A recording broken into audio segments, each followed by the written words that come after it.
Assalamualaikum warahmatullahi wabarakatuh. Selamat siang, salam sejahtera untuk kita semua. Bapak Ibu, teman-teman semuanya, saya ingin menyampaikan beberapa hal di hari libur ini karena kawan-kawan selama hari libur ini tetap memantau kondisi yang terjadi di Jawa Tengah. Berdasarkan pada ditemukannya kembali kasus yang terkonfirmasi COVID-19 di Jawa Tengah, ini ditemukan 2 kasus, satu terjadi di Semarang dan satu terjadi di Magelang. Kedua pasien ini sekarang dirawat di Rumah Sakit Umum Karyadi dan yang satunya lagi dirawat di RSUD Tidar. Maka ini perlu kita sampaikan kepada masyarakat agar masyarakat mulai bisa memahami bahwa ini bisa menyebar kemana-mana untuk kita menyiapkan diri. Saya ingin sampaikan beberapa langkah yang kira-kira akan kita ambil untuk membendung dan meminimalisasi penyebaran COVID-19. Beberapa hal yang kita sampaikan dari sisi kesehatan, kita akan melakukan penyelidikan epidemiologi terhadap setiap kasus yang ditemukan. Jadi tim langsung melakukan tracking, Magelang sudah kita perintahkan melakukan tracking, Semarang melakukan tracking, dan kawan-kawan hadir di sini nanti untuk bisa menyampaikan jika perlu pertanyaan. Ada juga tentu saja pelacakan kontak dengan melalui tracking itu yang kita harapkan nanti publik masyarakat membantu kami untuk memberikan informasi ini. Nggak usah takut, jangan malu, nanti kita siapkan hotline kalau memang ingin menyampaikan secara tertutup.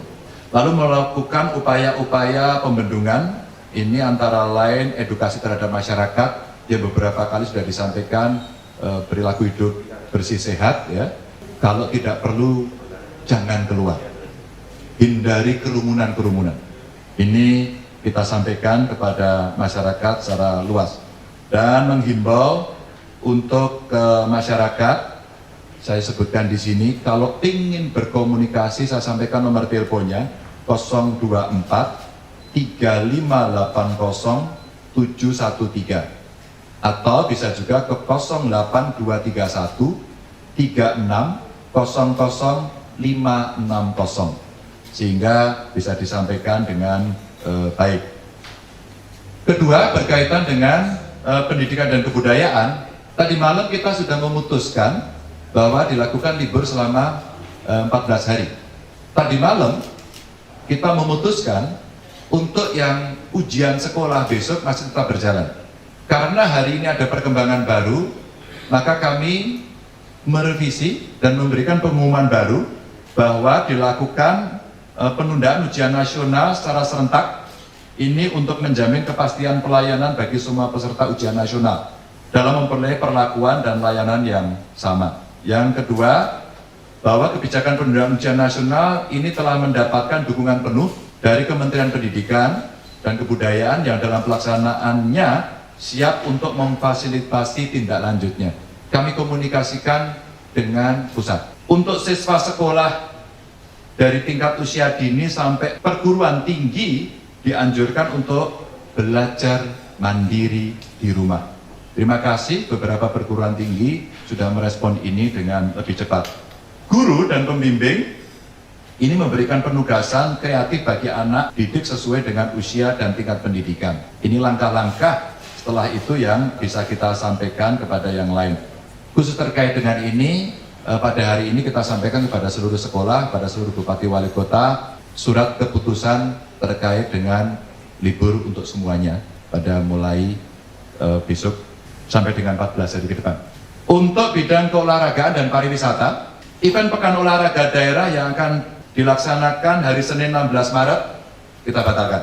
Hasil koordinasi dengan pengurus cabang olahraga, untuk sementara beberapa event keolahragaan lainnya ditunda pelaksanaannya sambil menunggu perkembangan situasi yang ada.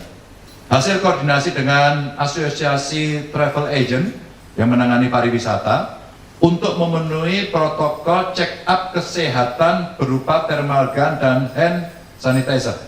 Apabila wisatawan keberatan atas protokol ini, maka tidak diizinkan untuk meneruskan atau memasuki daerah wisata. Ini kita sampaikan agar para wisatawan juga memahami. Para pengelola destinasi wisata yang potensial memiliki daya tarik wisatawan mancanegara diminta untuk menerapkan protokol screening terhadap wisatawan melalui komunikasi dengan travel agent yang membawa wisatawan dan berkoordinasi dengan Dinas Kesehatan dan rumah sakit setempat. Kita memintakan ini kepada mereka untuk mengambil inisiatif itu. Dan kita sudah memutuskan untuk menunda penyelenggaraan event pariwisata dan olahraga yang bersifat massal. Ada expo, ada karnival, ada pameran kegiatan, ada pameran atau kegiatan lain yang sejenis. Untuk Dinas Tenaga Kerja dan Transmigrasi tidak memperbolehkan karyawan masuk ke lingkungan perusahaan dengan kondisi demam, batuk, dan pilek. Dan kita meminta perusahaan untuk melakukan check-in kepada para buruhnya. Perusahaan menerapkan shift bagi karyawan agar tidak ada kondisi penumpukan jumlah karyawan pada shift tertentu. Mudah-mudahan kawan-kawan baik dari organisasi buruh maupun perusahaan agar berkomunikasi soal ini. Poliklinik perusahaan diminta untuk memastikan kesehatan seluruh karyawan. Monggo dicek terus-menerus. Melarang perusahaan yang mempunyai TKA untuk perjalanan ke luar negeri dan membatasi kunjungan tamu ke perusahaan. Untuk berhubungan, sementara kapal pesiar asing tidak diizinkan bersandar di pelabuhan yang ada di Jawa Tengah. Alat transportasi umum kita minta untuk selalu menjaga kebersihan sesuai dengan standar dan tata laksana yang ada. Kita sudah menyiapkan protokolnya. Ruang publik seperti sarana ibadah, terminal, stasiun, dan lain-lain dijaga kebersihannya sesuai dengan prosedur. Kita minta untuk mereka memberikan tempat-tempat cuci tangan dengan sabun atau sanitizer disediakan mereka, dan kita memberikan kepada masyarakat pengumuman-pengumuman itu secara rutin. Saya kira itu yang bisa saya sampaikan pada kesempatan hari ini. Assalamualaikum warahmatullahi wabarakatuh.